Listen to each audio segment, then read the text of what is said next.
A simple function is the if function. This applies a simple yes or no test in deciding whether to bring you one value or another. Here's a simplified example of using the if function. Here we're going to use it just to test whether we're dealing with a 1 or we're dealing with a 0. So we might say if this equals 1, send us back the text yes, otherwise send us back the text no.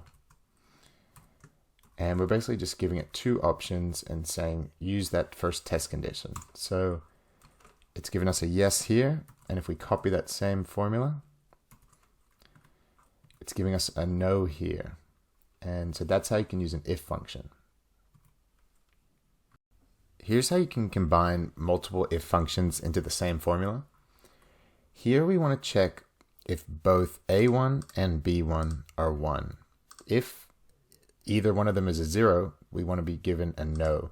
But if both of them are 1s, we want to be given a yes. So here's how we can do that.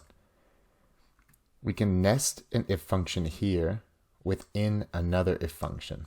So we'll say, first we'll check if a1 is 1. So if a1 equals 1, we're going to get this option. Otherwise, give us the no, which will first check that a1 equals 1. Then it's going to check if b1 equals 1. And if b1 equals 1, since we already got here, it means that a1 equals 1 and will produce a yes value.